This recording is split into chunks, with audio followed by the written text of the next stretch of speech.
My name is Fred Chase. I will call to order this meeting of the Bridgewater Town Council. If the councilors would kindly join me in a salute to our flag. I pledge allegiance to the flag of the United States of America and to the republic for which it stands, one nation, under God, indivisible, with liberty and justice for all. Thank you. Just as a reminder to all, this evening's meeting is being aired live and recorded for future broadcast. The council has not been made aware of the recent passing of any veterans of military service in the town.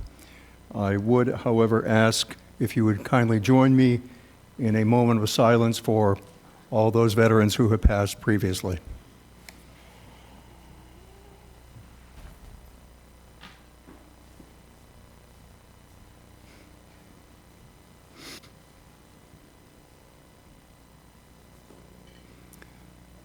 I thank you very much.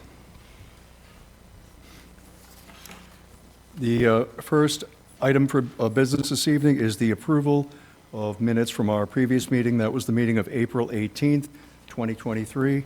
I note for the record that Councilor Murphy had not yet joined us on that at that meeting, and so he will need to abstain.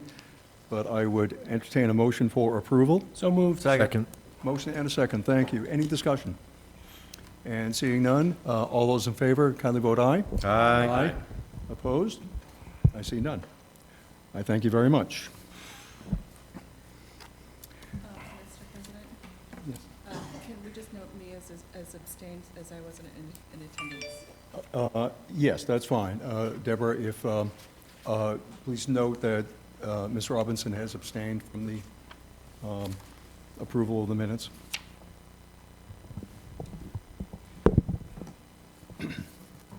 Announcements from the President. I do have just one. It's, as I think most of you are aware, it's the last meeting at which I will preside as Council President, and I would like to just offer a few brief remarks. I'd like to express thanks to my colleague councilors for the support extended to me and the confidence in my capabilities expressed throughout the term of my office as Council President. As well, the support offered throughout my term by Town Manager Dutton, Town Council Clerk Deborah Ward, Town Attorney Jason Rollins, and all members of Town Administration. It's been a tremendous source of invaluable assistance to me in the discharge of my obligations as President. I have been honored to serve as Council President during the year, and I readily acknowledge the contributions of each of you toward the success in which we've shared. Together with Town Manager Dutton, I'd offered remarks in my State of the Town address some weeks ago, highlighting the accomplishments and initiatives undertaken in the town over the past year. The developments I'd spoken of were attributable to variously the work of the council, the efforts of town administration, and as well those arising from citizen engagement. As councilors, we must never lose sight of the contributions necessary from all stakeholders to accomplish major policy objectives. There may be no better example of the need for cooperation in policy development than the Downtown Revitalization Initiative, which the council will be asked to endorse by resolution later this evening. I have every confidence that our community is well positioned to take the necessary steps to implement major improvements in our downtown and throughout the community.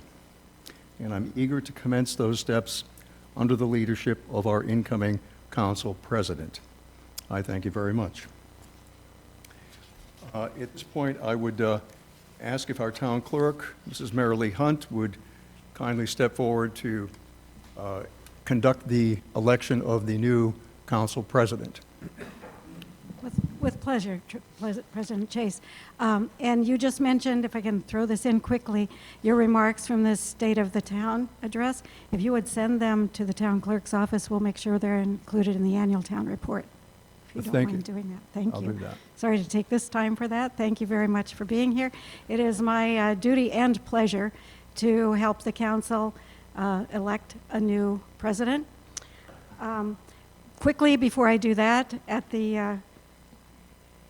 with permission from the current president and the vice president, I'm going to read for the public the oath of office that all counselors here have taken already, just so that the public knows. Usually we would swear people in right at this time for the public to hear, but I'll just read it myself.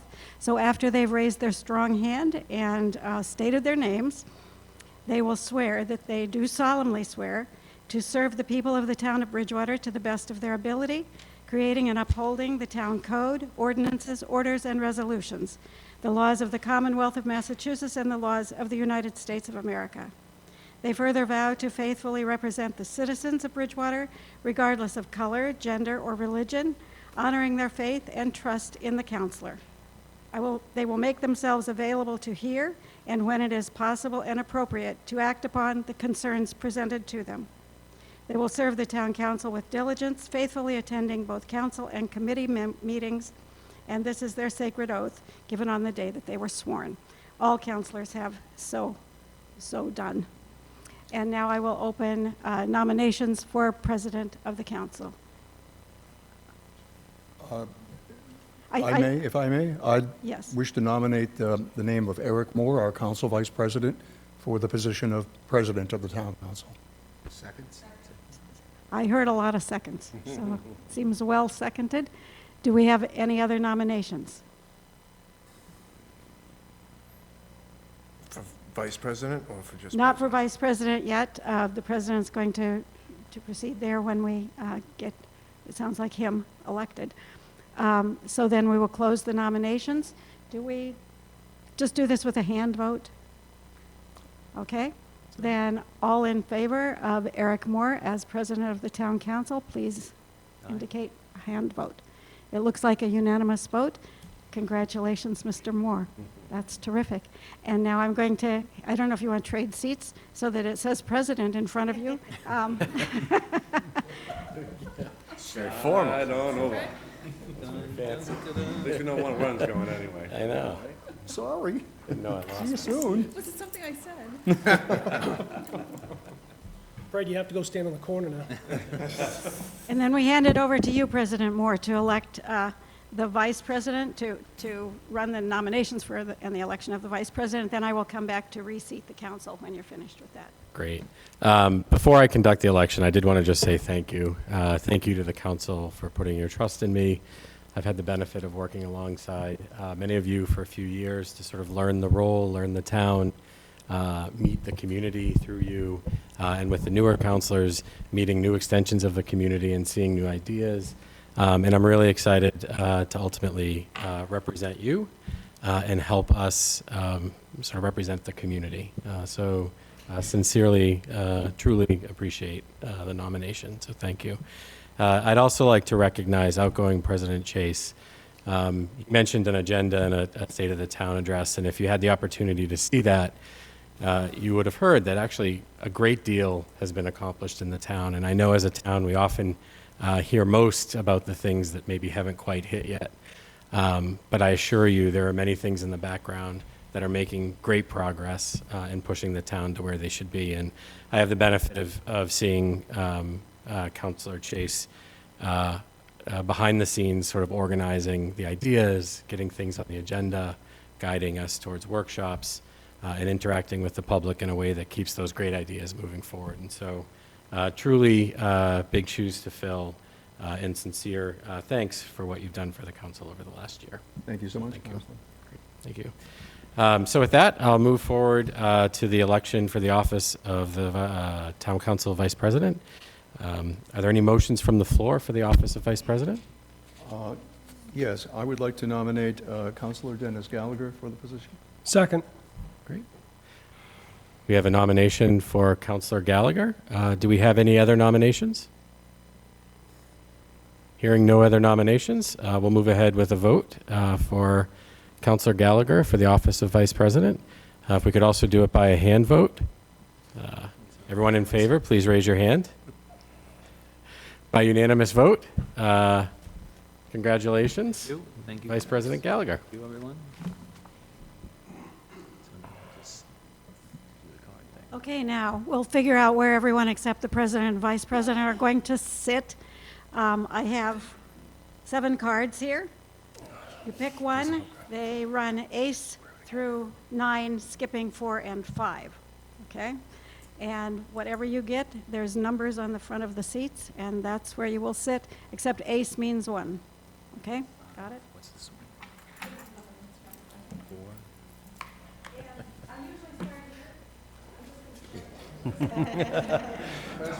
Denied. New person first. Right? Skipping you. You know where you're going. Somebody's gonna sit here. Oh, I see, yeah. Skipping you. Six. You have 6. You just stand where you are. Getting down to the bottom now. You're just gonna be You want to choose? 10, no. I can move again. You're 3, right? I am 7. No, you're 3 here. 1, 2, 3. Yes, you're moving over a spot.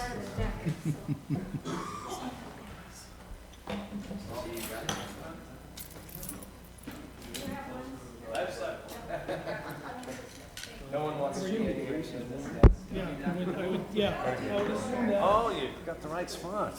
210 over there. We ended up on this side. You want that? Oh, thank you. What's that? Oh, I'm so sorry. I got kicked out of my spot. Yes. Is that a good thing or a bad thing? A little bit better. Progressively going left. Lower the seat, because I'm like, Please don't have to start the council comments. Oh, that was always a shock. What's up, good neighbor? How are you? All right. I think we have everyone back in the seats. Everyone is good. Why don't we return to the agenda then? We have next on the agenda proclamations. There are no proclamations. Then we have Citizens Open Forum. I would welcome any citizen who is interested in speaking to the council. We'd invite you to the podium, ask you to please state your name and address, and if you can, please keep your remarks to 3 minutes or less. Is there anyone from the public that would like to speak? Yes, please.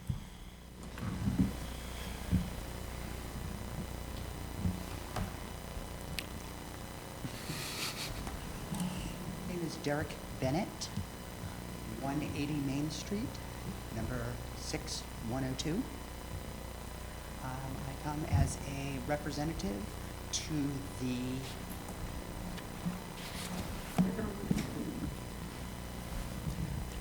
public, thanks. Just avoids me from saying the same thing.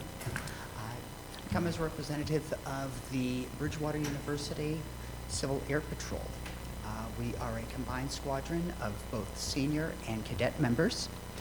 We are currently interested in working with the community and building our relationship with the town of Bridgewater and the surrounding communities. Bridgewater being our home base, I would like to kind of start and get the ball rolling with. We are interested in 3 major areas. One is aviation education, one is youth programs, and the other, which I believe is probably our most important, is emergency management, such as search and rescue. We'd like to find ways that we can work with the community, as well as to grow for our membership, especially from local residents, and more or less find ways that we can interact, engage, and support one another. As a guest, I have brought the squadron leader, Captain Lauren Heron, who would also like to say a few words if possible, if he may be allowed. We can take a vote. Typically, it's residents only. We can take a vote to see if we want to do an exception. I would entertain a motion for. I'll make the motion to allow, I didn't hear you? Captain Lauren Hearing. Second. Great. We have a motion and a second. If we could do a voice vote on this. All those in favor say aye. Aye. All those against say nay. The motion passes. We're happy to hear them.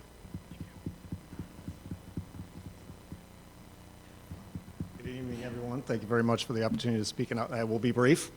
As Mr. Bennett indicated, we are very interested in working with you as a community. At its heart, the Civil Air Patrol is a community service organization. It has a national office governing all of our operations, but the squadron is the community level organization.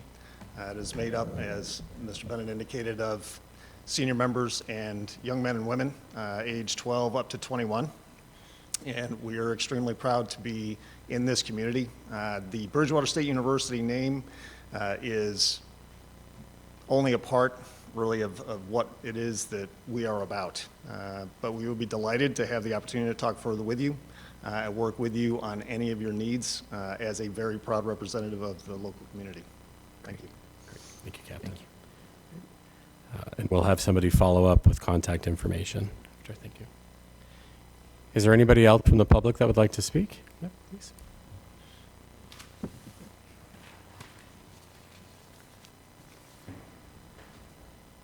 Good evening, Janet Hanson, Pleasant Street, Bridgewater.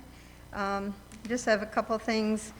One is I'm interested in hearing what the discussion is going to be on the resolution that it looks like it's going to be at the end of the meeting.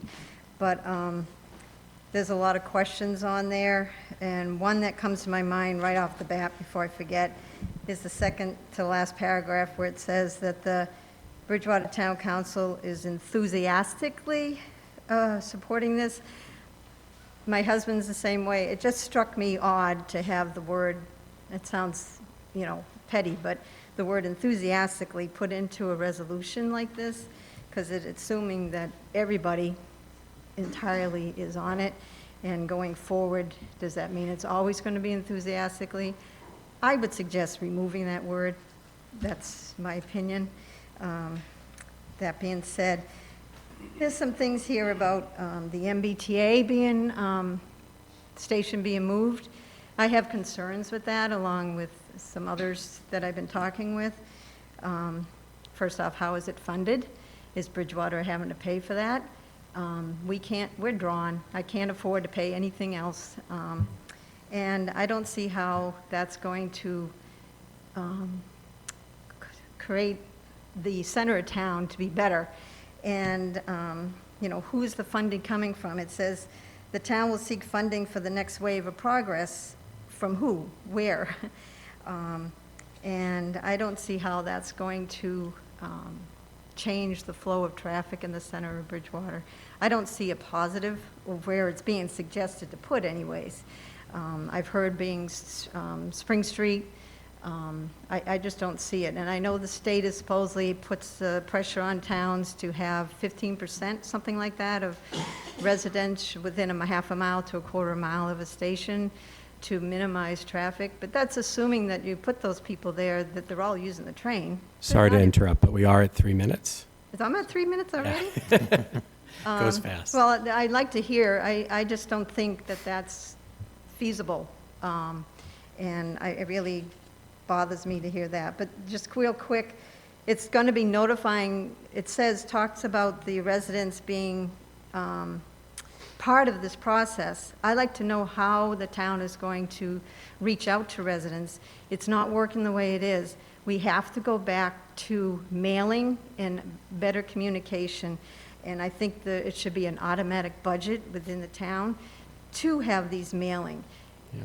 Not everybody's on internet, and the signs that you have, we just need to go back. I look at the days where we had the selectmen, and we had better turnout, and I think we need to have more means of communication. So I'd be interested to see what's going on in this discussion. Thank you. And we can add communication to an upcoming agenda. Do we have anyone else from the public that would like to speak? Please.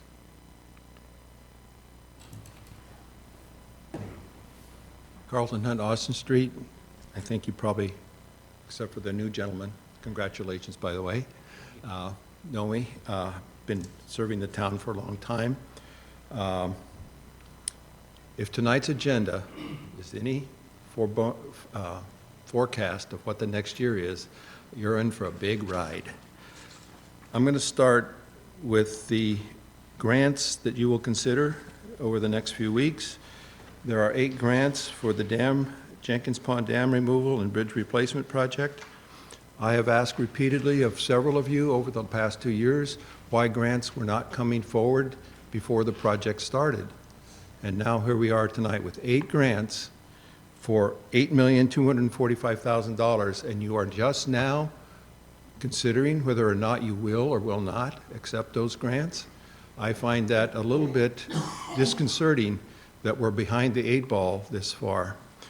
By the way, I spent a lot of hours reviewing every report that was put out on that project and commenting on it, and basically my comments were blown off. Next, the town is looking for $120,000 from you from the capital plan. It's also looking for $169,000 from the Community Preservation Committee for the memorial building. Legitimate costs, but I would like you to not consider that yet until the CPC has had a chance to review the application that we received today with respect to the $169,000, because I'm not sure, I haven't had a chance to read it, but I have not had a feeling when I read it initially that there is sufficient detail to justify community preservation money. So I'm going to ask you guys to take a hard look at that, and please include the CPC in that process. I want to end on a little bit more positive note. It's been 8.5 years since the downtown revitalization plan was put forward. 8.5 years of no action. Thank goodness we have Mr. Rulli behind me, who has actually taken the ball, taken the bat, and hopefully will be knocking it out of the ballpark, because this is a great resolution to move us forward. Yes, there's lots of things to talk about. I believe the plan is to talk about it. And lastly, I want to support fully Mr. Moore's request that the Historic District Commission become a ministerial committee, not just advisory. They have significant responsibilities that go beyond advising. They have to make decisions that involve state regulations, town regulations, etc. It's really unfortunate that they were not recognized as a ministerial committee some years ago, maybe 10. And I also want to support his thinking in terms of a better place to house the historic elements of the town. The memorial building, which I wrote the history of some years ago, was designated as a place to show artifacts of the town. That was gone down to just a simple little table, I think, in the current building. I think one of those offices could be very much dedicated to that. So I just wanted to support Mr. Moore and all the things he's trying to bring forward now. It's past due. Thank you. Thank you. Do we have anyone else from the public who would like to speak? Okay. Hearing none, we'll close citizen open forum and move on to appointments. We have one appointment. It is for the Conant Trust Fund Committee, David Wallahojian, 2023 to 2028. I'll make a motion to appoint David Wallahojian to the Conant Trust Fund Committee. Second. Do we have a second? Hearing a motion and a second. Is there any discussion? Hearing no discussion, we could move ahead to a voice vote. All those in favor say aye. Aye. All those against say nay. The motion passes unanimously. Thank you, Mr. Wallahojian. Appreciate your participation. Moving on, the next item on the agenda is a hearing. This is a hearing for Budget Order 0 FY 24-001, FY 2024 Annual Town Budget. The time is 7:24, and I'll open the public hearing. I will first ask, or actually maybe if I could hand it over to the town manager to give us some background on this.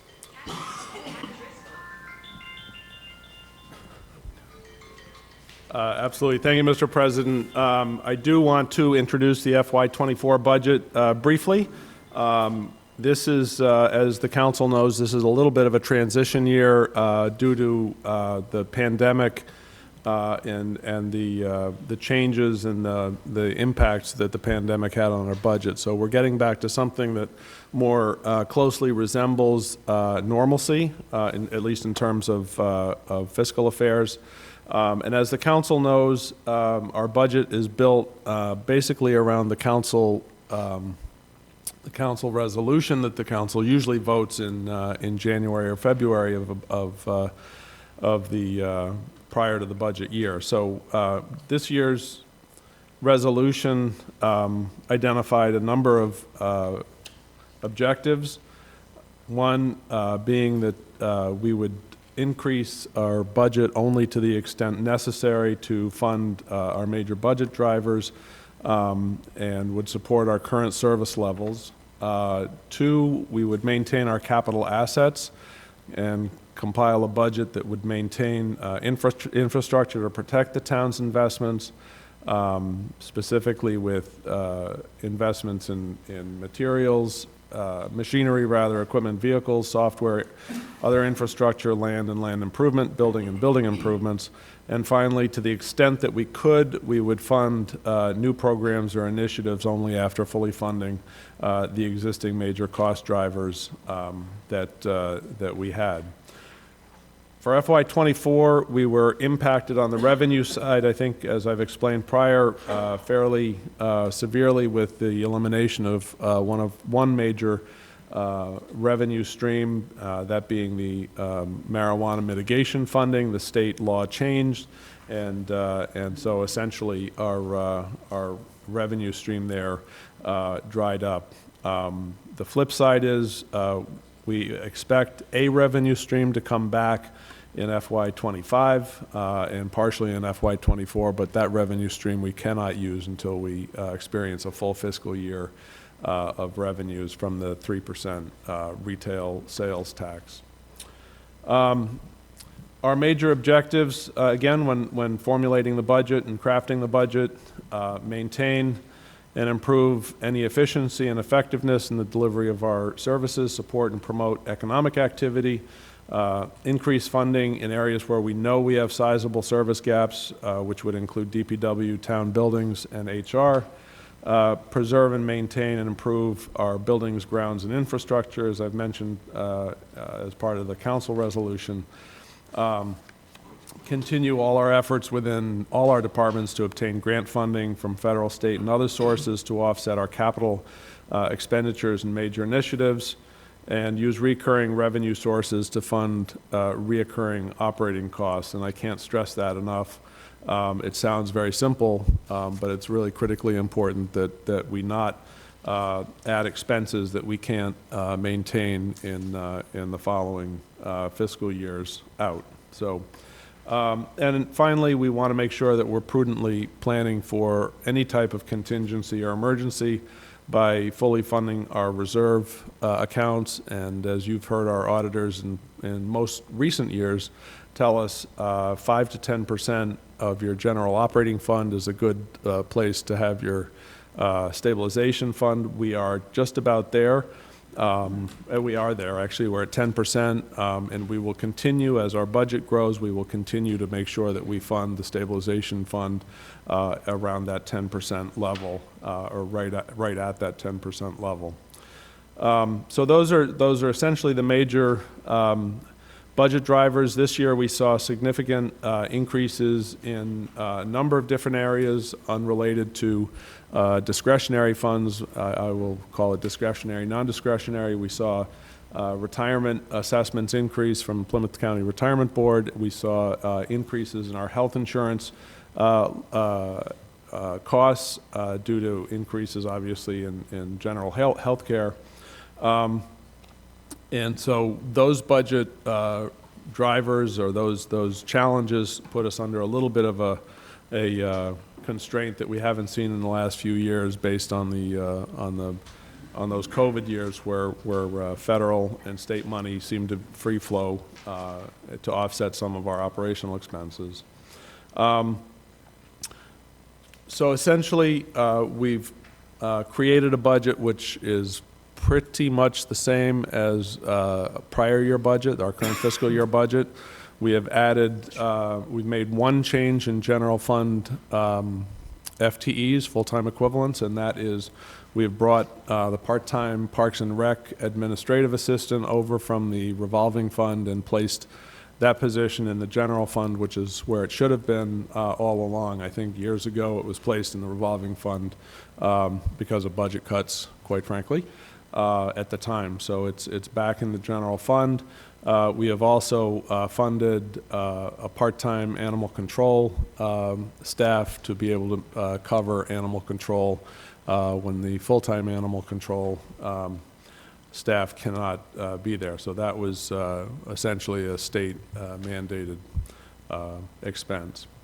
So other than those two, our general fund budget is largely the same, no additional FTEs, and we are close to being fully staffed in both fire and police, so no changes in personnel there other than retirements and new hires that happen quite often throughout the fiscal year. So exciting budget to get passed, not a terribly exciting budget for public consumption or your consumption. So, but a good budget and a balanced budget and a conservative budget. And just for those listening, would you just mind stating the total of the budget? Yes, that would be appropriate. Let me just quickly run through.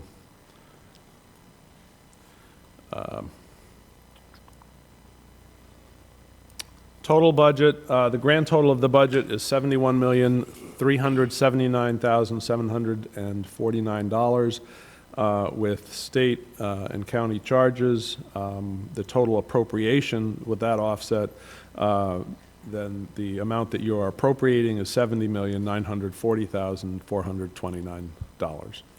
Thank you. As this is a hearing, there's a series of questions we'll go through. Are there any general questions from the public? Okay, seeing none. Does anyone from the public wish to speak in favor? Seeing no one, does anyone from the public wish to speak in opposition? All right, seeing no one. Are there any questions from the town councilors? A few questions. A couple questions. Thank you, Mr. President. If I could, Michael, ask a few questions regarding the budget. First of all, the Budget and Finance Committee voted at their last meeting to support the operating budget as presented tonight. With your discussions with the Bridgewater-Rainham Regional School District, is our assessment appropriate, and are they comfortable with our assessment to be able to operate their the school system starting July 1? Thank you for that question, because I should have mentioned that earlier. The school district assessment came to us, I believe it was roughly a 1.5% increase. We had established a 3.14% revenue share, which I think is most of the council is aware is how we try to make the school's budget predictable year to year by giving them revenue projections very early and letting them know what we can share as part of our general fund budget. We were able, by the time the budget was formulated, was coming together, just prior to April 1st, we realized that we could fund up to 3.14. I believe prior to that, the school committee voted an assessment for Bridgewater, roughly 1.5%. So there is a delta there. We will take that delta. We will take that amount of money between the 1.5 that they assessed and the 3.14 that we were prepared to share, and we will set that aside for school capital needs for the Bridgewater schools. So we have been able to meet their assessment. I think, unfortunately, our sister town has experienced some challenges this year on the financial side, so was not able to meet what we thought we could meet at 3.14. So the basic sentiment is there's not going to be any major changes to personnel on the reduction side on the school based on our appropriation that you're aware of. My understanding is there's no drastic change in personnel with the Programs. Yeah. with the programs and with the personnel as it stands, as the assessment stands now. Next question, I know the fire station the new fire station is still ongoing. This budget doesn't need to reflect any of the costs associated with that project at this time, because it's still probably a year away from opening or even longer? Absolutely correct. So that's more than a year away from opening, well more than a year away from opening. And if we have done it properly, I don't think you'll see a substantial change in the fire department's line item when we actually get to that point. Okay. And thank you. My final question is, and I know we cannot increase any line items in the budget based on the town charter, but we can decrease, and I'm not advocating for that. But I do want to point out to the council and to the town managers, I asked him this question at our Budget and Finance Committee meeting with Councilor George earlier tonight. The town clerk's salary line item in the budget that we're going to vote on, the amount in the budget is about $5,000 to $6,000 lower than what we voted on at the Budget and Finance Committee meeting tonight. That hasn't come to the council yet, because obviously my colleagues need to support what we're recommending. Assuming that they support what the Budget and Finance Committee is going to recommend, will there be funds available to move around to accommodate that additional salary for the town clerk's line item? We will definitely work with Budget and Finance, and whoever Budget and Finance ends up being will make that work. Okay. Might require a little maneuvering, but we can make that work. Okay, thank you. Do we have any other questions from the town council? Okay. We can move on to a vote. Just a few notes. The hearing has been due. Oh. I think you have to close the meeting. Oh, yes, sorry. The time is 7:37. I'm going to formally close the hearing at this time. We can move ahead to the vote. The hearing has been duly advertised in the Enterprise and on the town's website.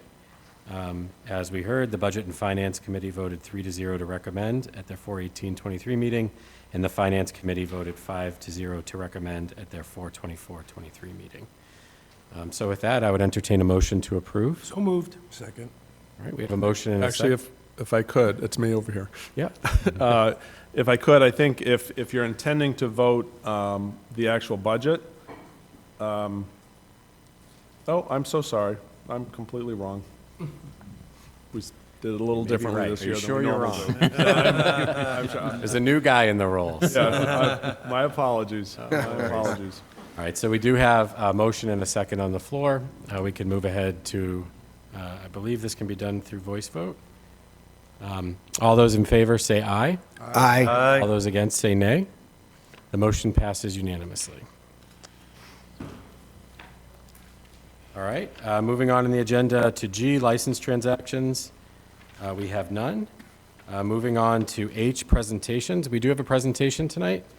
David Moore, Chair of the Historical Commission, is before us to talk about a few different topics we have. We welcome you to the podium. Thank you, Mr. President, ladies and members of the council. Two longtime issues of the Historical Commission. One of them both very dear to our commission. We're about to lose one of Bridgewater's major industries, and I sent you a packet of information on the iron industry in town. I've thrown this out on social media, and I've put out a challenge for somebody to prove me wrong, but I have reason to believe that the iron industry in Bridgewater is the oldest continually operating iron industry in North America, starting possibly as early as 1695 when the dam went in, but I have found records in the courthouse, probate records, that David Perkins speaks of his son, who was blinded in an explosion of a mold, an iron mold, in 1713. So they were working prior to that. That iron industry has contributed to every major conflict of the country successfully in many different ways. Branches of that iron industry have taken place in other areas of the town, out at Sturdivant's Pond, down on Broad Street, down on Oak Street, and so forth. And it's, I dare say that the finances generated by that industry made Bridgewater in the 19th century. It was instrumental in getting the railroad brought up here. The foundry grew tenfold when the railroad came to town because of the resources that are brought in and the people that are brought in to work in the iron industry.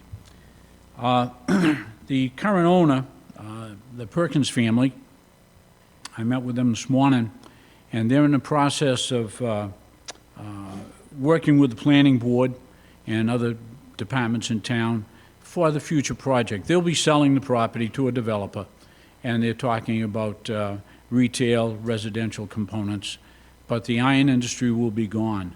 Unfortunately, it just happens to be probably more active than it has been in many years because there's a tremendous demand for it. Unfortunately, they're struggling like every other industry to bring in help. So they're all through. I can't say when they're going to pull out, but they went over a lot of the artifacts that they've had stored down there over the years. And they asked me how many of them I want. And I had to tell them, I don't want any of them because I have no place to put them. I have no place to display them, to store them, to show them anywhere. I said the best repository for this material is with the university. And I hate to say that, although the university, I've done a lot of work with Mr. Kingsley down there. I've given him quite a bit of my father's personal collection. But the problem with the university is it's not easily accessible other than over the internet. People can't go down and get to it easily. They can't park near it because it's quite a walk because of their parking situation.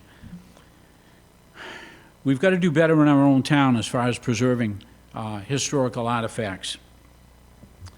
And that brings up the second item, the letter that I've sent you. For a long time, I feel as though the Historical Commission has been an afterthought in town. 20 years ago, we brought in the Ironworks Historic District. Before that, we did a lot of work with the Downtown Historic District and so forth. So there's been many projects that we've worked on. But right now, the Historical Commission is an afterthought. We only hear about things that have changes that involve historic buildings, items, and so forth after the fact. Maybe we might get a letter from the state. Take, for example, a memorial building. The plans had already been done. They had been significantly, a lot of progress had been made on it. When we had numerous requests to get before that group so we could see the plans, review them, talk to them about possible changes, and we were fortunate that we were able to bring about some changes in the interior design. We feel as though it had a significant impact on the future of the building. We've got work coming up on the town hall right now, or the townhouse. Historical Commission has had no part of that. We haven't been informed of anything. We haven't been invited to anything. So that's why we feel as though we would like to be changed to a ministerial position as opposed to just an advisory position with the town charter. Now, I don't know exactly how that could be done, whether it has to go before the Rules Committee and it has to be a vote to change the town charter or whatever, but I would like to see it done because we can't afford to be losing historical artifacts, important parts of Bridgewater history. For example, when the memorial building was done, there was a rock, just looked like a plain old hunk of granite, but it was a Native American grinding stone for grinding corn. I spoke to a number of people through the construction of that project, that stone is gone now. I have no idea where it went. Nobody seems to know where it went. That building, the memorial building, was built originally as a museum, book depository, and a reading room. The museum, when I was building inspector, I received a call from a lady one time asking where some of the items were that her mother had donated to the museum many, many years ago. I said, I'll check. I'll see what I can find. I went to Ron Adams. He gave me an inventory of what was in the building. I had to call her back, and I said, well, I found your items on paper, but I have absolutely no idea where they went, because it's now the home, that room is now the home of the town manager. And I'm sorry, but the artifacts are gone. So it's things like that. When records of the Historical Commission were moved from this very room during the construction of the building, I didn't find out about it until they were stored in trailers somewhere. Well, those trailers, whatever happened to the records, I have no idea, because we had about 15 years of minutes of our meetings had disappeared. Many maps, old road maps and so forth that would be very useful to town government today also disappeared. So it's things like that. The Historical Commission should be brought into the picture in the beginning, just to get an opinion. Just, we've been around for a long time. We've got an interest in it, and we just want to add some input. Gee, maybe you ought to watch out for this or watch out for that, because, this is important stuff. That's all we're asking for. So with that, you have my letter there, and if somebody can direct me on the next step, whether I have to file with the Rules Committee or whatever, if it has to be a change to the town charter, whatever I can do to get this to move forward with your blessing, or with your blessing, I would appreciate the help. Thank you very much. Do we have any questions? Councilor Lindy? First of all, thank you so much for all your hard work, and I certainly will listen to what you have to say, and I would probably agree with you on most of it. So I'm a preservationist. I think history is very important, and it's sad that there isn't a place for all of that to reside for the ironworks. Maybe we can figure it out. I understand what you're saying about Bridgewater State in terms of people getting there. But, I would definitely be supportive of making the Historical Commission a ministerial position, and I just very much appreciative of what you do and looking forward to learning more. Thank you. Do we? Thank you for sharing your thoughts on the information provided. Is it appropriate to understand what the entire administration's thoughts and reactions are on this matter as well? We'd be fully supportive of moving the committee from, I think it's advisory to ministerial. And I think Mr. Moore is correct. It is ministerial. It does have responsibilities under state law and under our admin code, so that would be an absolutely appropriate move. Councilor Gallagher? Thank you. I guess one of the questions I have is relative to and I support, changing it to a different role. But does the Community Preservation Committee, is there a member of the Historical Commission on that? Is there a seat on the Community Preservation for a member of the Historical District Committee? Yes. Okay. So, in my mind, what's happened since the last 20 years with the the approval of the community preservation funds, a lot of work has been done to preserve a lot of the history of this town. This building alone, the townhouse and across the street and so forth, and other things throughout the town. The community, I think I talked to some people, they kind of see the Community Preservation Committee as the Historical Preservation Committee of the town, because they're doing a lot of that work. But I do think that more involvement should be made with the Historic District Committee, but I'm comfortable, at least there's a seat on the community preservation about that, because a lot of what's preserving the history of this town is the community preservation funds. Thank you. Thank you. Do we have any other questions?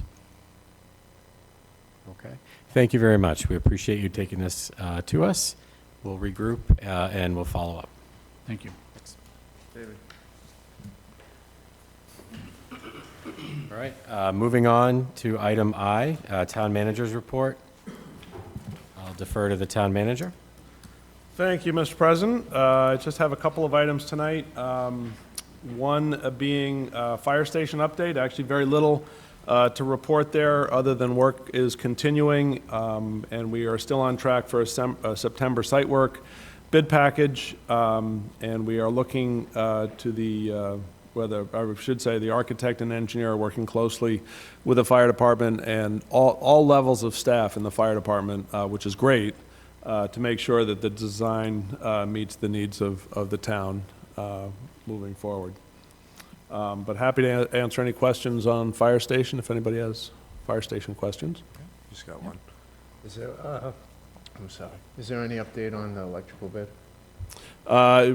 Premature, way premature to look at electrical bid, so Didn't don't we have. already look at one, though? Didn't you bring that up a few meetings ago? I don't think so. I mean, I think we will, obviously, when, once the building is designed and the materials, we know the materials, we're looking very carefully at, you know, whether it makes sense to try to go out and do an immediate purchase of materials, or it may be that prices will come down. I will add, along those lines, we had a discussion today internally about the cash flow needs of that project as well as other projects. So we have a lot going on that requires temporary, essentially temporary bonding, but they're referred to as bond anticipation notes. But one of the things that we did very successfully with the Mitchell School, or the school district did very successfully with the Mitchell School, was to go out and bond before the bid was even awarded, or before we gotten bids back. That was a very effective tool at that point, and that was pretty rare. You know, most municipalities don't do that.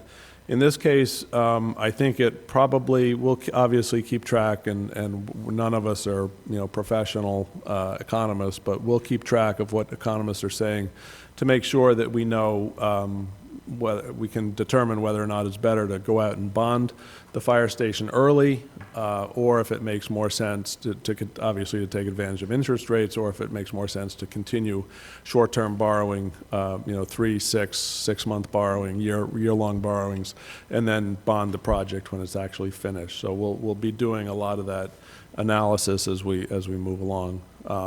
But to your point, I think about the various trades, you know, as soon as that building is designed and approved, we'll have materials lists, and we'll know whether or not it makes more sense to just go out to bid for the entire service and materials, or whether it makes sense to split those apart and try to get an early package on the in your case, the electric or HVAC or what have you.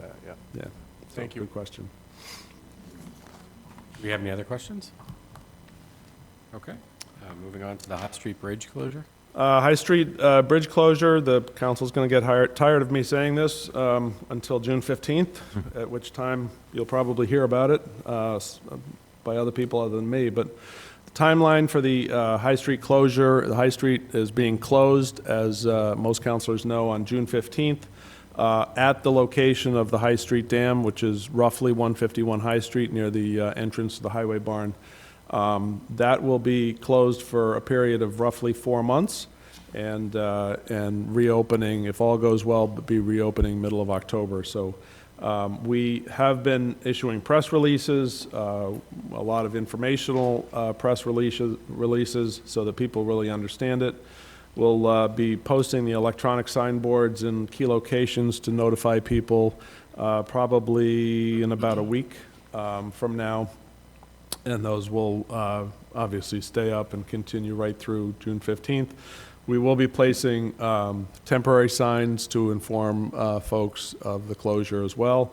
And finally, we will be sending out letters to residents of High Street between Main Street and Broad Street, and as well as Oak Street, and then the cul-de-sacs and the roads off of there. So we're trying everything we can do to get the word out. Obviously, mailing is not a optimal way to do it. It's the most direct, but also the most expensive. But I think if we target those mailings properly, we'll hit people that will be most impacted by the closure. So, so that is coming up. June 15th is coming up pretty quick, but happy to answer any questions on that one. Thank you. Councilor Lindy?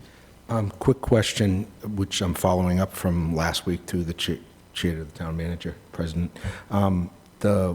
I think it's Wall Street and Elm Street, that intersection over there where traffic's going to be diverted. I've been watching a lot of people just kind of rolling to that stop sign.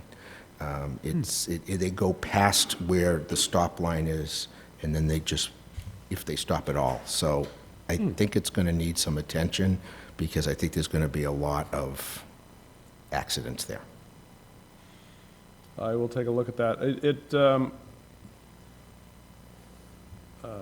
I will definitely take a look at that. The corner of Wall and... I think it's Elm. Oh, okay, the other end. Okay. Apologize. Yeah, the other end. Okay. But all of that, yeah, Oak. I think that is Oak. Oak. Oak? Oak, yeah. Okay, okay. That's right. Okay. So we'll take a look at that, but DPW does have a plan to post signage and, in some cases, semi-barriers in locations, just to, if nothing else, even if it's to just slow traffic down and make people realize that there's a construction zone. Thank you, Mr. President. To the town manager, as an extension of that, the intersection of Oak and High, I was just coming through there the other day, and the line of sight to see traffic in either direction is pretty poor, especially with some overgrowth that's kind of coming in now. I was wondering if the DPW can take a look at that as far as cutting back some of the growth.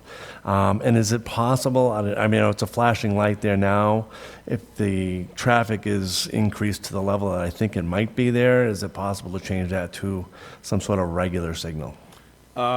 It's probably possible to change it to a flashing red, but the regular signal probably more problematic. We do know that that's going to be an issue, and we have a plan in place to essentially barrier off Oak Street and make it just local traffic only.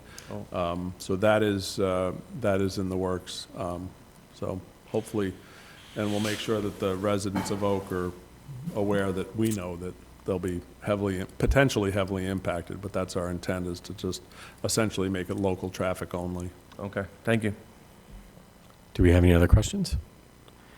Maybe just a quick question for me. I know previously we talked about coordinating the impact of this on bus routes, and then I think we've also heard some residents come in and talk about truck traffic on High Street, which would likely be rerouted when this happens. So just curious if we've done any special coordination around those two things, or communication? We've kept the district informed. I think the district's last day of school is the day after the closure, which is unfortunate, but I don't believe the district has any tremendous concerns. Great, thanks. And then, yes, truck traffic will be altered certainly because of this, but that's certainly not preventing us from continuing to see if there are potentials for truck, rerouting truck routes based on the heavy traffic anyway, aside from the bridge closure. So we're still looking at that. Great, thank you. President, follow-up question? Yeah. So through you to the town manager, in regards to the truck traffic, where are we on the traffic study? One traffic study has been completed, and DPW director is reviewing that to determine what we can do with Mass DOT in terms of any relief, any truck limitations. So one is done. We are, planning another one to supplement that one as well. So if you had to estimate, and I know it's a rolling time frame, when can we feel comfortable having a final review to figure out exactly what we can do and what we can't do? We will have I think we will have a determination within the next month, prior to the closure of High Street, because that's our goal, is to get all this traffic data before the High Street closure so that we can proceed. And then Mass DOT can take 3 months, they can take 6, 8 months, they can take a year or more. So that's, I can't predict that one. But we should be ready within the month. And are we doing enhanced speed enforcement on High Street between the water treatment plant, and Mill Street? I can double check with the police chief. I know that he'd gotten a number of complaints for speed in that location, and I know that he has done enforcement there. I don't know if he's done it very recently, within the last 3 weeks or so. I'm not sure, but I will check. I've heard multiple complaints, and I travel that road frequently. They're spot on. Thank you. Thank you. Any other questions? Okay, moving on. The PFAS update. PFAS update. So the most good news is the most recent testing shows that we do not exceed any of the thresholds on any of our wells, and that's good news. So we have that under control. I will tell you, and I should back up, to the extent that we have exceeded, we minimally exceed the thresholds, and I think it's been probably a year since we've done that, and so I caution people who think that we have terrible water. Our water is much better than certainly most cities and towns in this region and in eastern Massachusetts. However, that being said, I will warn the council that the EPA has released some draft regulations, which they are circulating through state DEPs and Department of Environmental Qualities throughout the country. And it would drastically reduce the PFAS thresholds. Right now, we're 20 parts per trillion. It would bring it down for some of them to 4 parts per trillion. And if those regulations are adopted, and I say if because that's certainly not a certainty at this point, but if they are, one, it'll be several years from now that those get adopted, but two, it will place something like 50% of the cities and towns in Massachusetts above the threshold. So obviously, there's a lot of work for us to do, because once these draft regulations come out, we certainly know the direction that EPA and by extension the DEP is going. So we need to plan essentially for that, not for the regulations as they currently exist. So we are in the process of looking at those and asking our engineering firm to plan around what those levels could very well be over the next several years. Anyway, so that's the not so great news. The great news is right now we're in really good shape. With new draft EPA regulations, we could be in different shape in several years. But I will say that this is not us versus them issue, and our relationship with DEP on this is very good. And we have actually, DEP reached out to us to request using us as a test town. So they are coming in. Actually, they're coming in tomorrow to do, to do some standing water testing. And that's all as part of an effort to determine what the source of PFAS really is, because right now they don't have any idea why our one well or potentially 2 wells test positive, pop positive every so often. So that is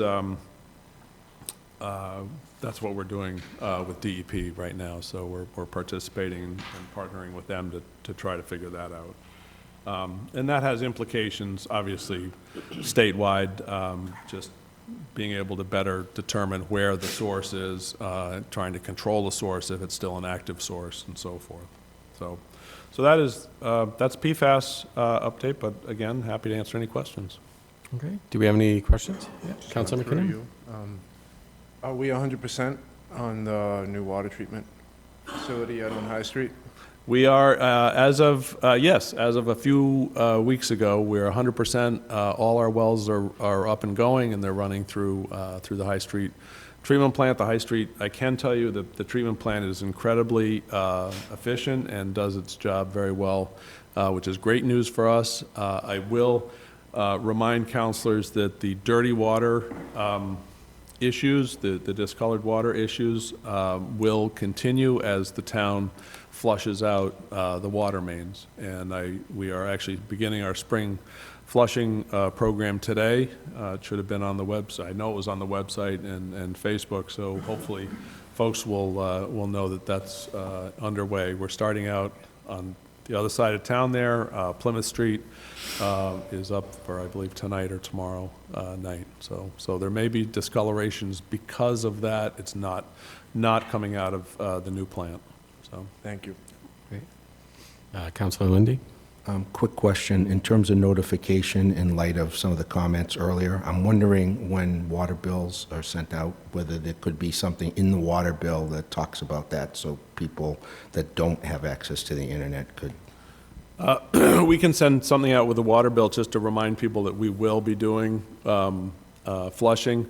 We can't give them dates because the dates are dependent upon a whole host of different factors, and weather, the levels of storage in the tanks, and and that's, so that's, we call that sort of week to week. But absolutely, we can remind folks that they could experience discolored water. Do we have any other? Councilor George? Thank you. Through you to the town manager. So, a couple things.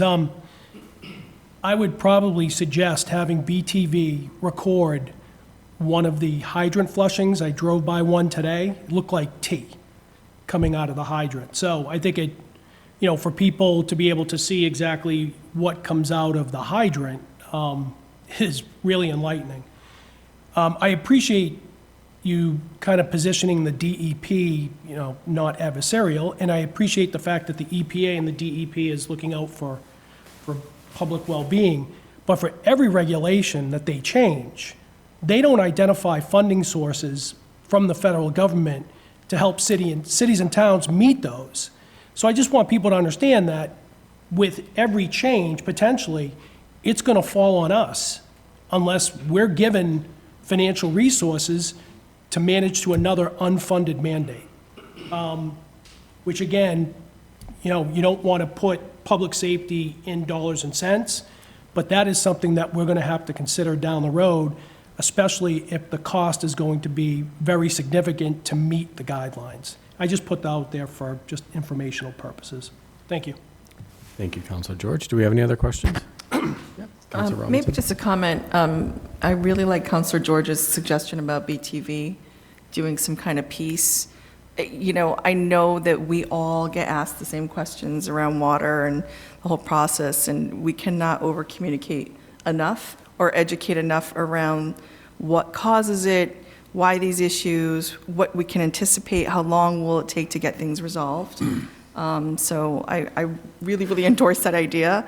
And Mr. Dutton, I know you and I have had an email exchange about, what can we look at to help? Because at the end of the day, it does become an equity issue in terms of access to consistently clear water. So, understand there's constraints around things like that, but I think we have to continue to look and be creative. So, thank you. Thanks. Maybe just a final comment. For those at home who might be watching this or who are on Facebook and hear other people identify water issues, it's critical that they report them to the town. Because after conversations like this, the councilors and others go back and look at the data. How many people reported it? What part of town was it reported in? How long did it last? And the reality is that there aren't many of those data points for us to look at to be able to track it down. So it's critical, and maybe that we'd ask the part of the resident is to report it and let us know where this is happening. One, so that we can go address it, but almost as importantly, so that we can track it and see improvement over time as we're taking some of these measures. So thanks. Additional questions? All right, we'll move on to the final item in the town manager's report, the Scotland Field improvement. Scotland Field, for those that are users of Scotland Field, it does look a lot better than it did. And I can tell you that our Parks and Rec Superintendent, Jim Small, has worked with a number of folks that use that field, and together they've removed the old broken, falling down dugouts. They've repaired the field itself, added additional fencing, and really done quite a bit to spruce up that location. Essentially, I asked Jim, he said it's sort of off-season work that they can accomplish. So I think they've accomplished most of what they're going to do this year. He's got a plan for next year to just continue the improvements along the same lines. So that's great news. And honestly, what he's done there so far was sorely needed. Because the condition of those dugouts specifically were bordering on dangerous. So kudos to him for identifying that what needed to be done and recruiting the folks to get out there and get it done. So, but there will be more coming next off season as the softball season ends and we get back to the slow part of the season. Great. Do we have any questions about that? Yeah, Councilor Perry. Thank you, Mr. President. Just a comment. I live near there, and I've driven by many times to see the work that's been done there, and from new benches and fencing for the dugouts and rope fencing outside the field. Jim Small's done a great job, so I just want to thank him for his efforts. Very nice job so far. Thank you, Councilor Perry. And if I could echo those, I think, I also live near there, and for years I drove by it and it was empty. And as I've seen these improvements happen, I've seen kids showing up on bikes, I've seen leagues picking up there, and it just reminds me that if you want the community to show up, give them something to show up to. And so I think he's absolutely doing that, and it's greatly appreciated. I'm excited to see what comes of it. Any other questions? Okay. Moving on to J, discussions. We have no discussions. Moving on to K, committee reports. We have, Councilor Chase. Thank you, Mr. President. I do have a committee report to issue with respect to the recent Rules and Procedures Committee meeting conducted on May 3rd. Together with a minority report concerning that meeting, I would make a motion that we take that committee report out of order and combine it together with item E of legislation for action, which is the legislation which was under consideration at that time by the committee. Great. I'll second that. We have a motion and a second. Any discussion? Okay, let's move to a voice vote. All those in favor say aye. Aye. Aye. All those against say nay. It passes. Thank you. Okay, thank you. So we'll bundle that with agenda item LE, the social media policy discussion. Moving on, L, legislation for action. The first item we have is Budget Order OFY 24002. This is for the Water Enterprise Fund budget. I'll defer to the town manager for an overview. Thank you, Mr. President. For those that don't know, let me just briefly explain what a water enterprise or what an enterprise is. Essentially, we operate three enterprise funds. One is for water, one is for sewer, and one is for the transfer station. And an enterprise is designed to charge user fees enough to run the actual operation. So to the extent, obviously, everybody pays water fees, everybody pays, those that are on sewer pay a sewer fee, and then those that use the transfer station pay to dispose of solid waste.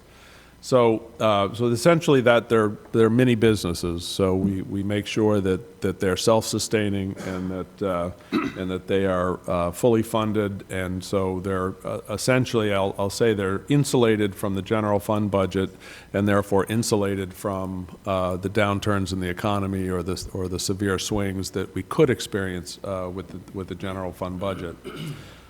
Specifically, the water enterprise fund is being proposed to be funded at $5 million, $5,103,189.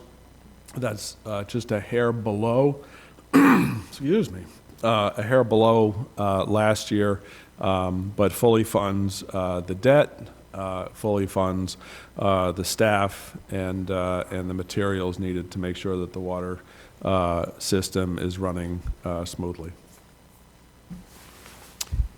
Do we have any questions? Okay, I would entertain a motion to approve. So moved. Second. We have a motion and a second. Any additional discussion? Seeing none, we'll move to a voice vote. All those in favor say aye. Aye. All those against say nay. The motion passes. Moving on to Budget Order 0 FY24-003, the Sewer Enterprise Fund Budget. Defer to the Town Manager.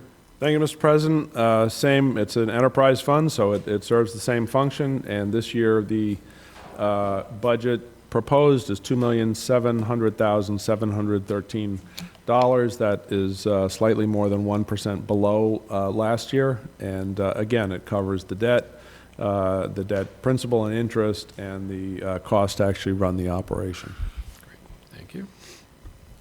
Do we have any questions for the Town Manager? All right, seeing none, I would entertain a motion to approve. So moved. Second. We have a motion and a second. We'll move to voice vote. All those in favor say aye. Aye. All those against say nay. The motion passes. Moving on, Budget Order 0 FY24-004, the Transfer Station Enterprise Fund Budget.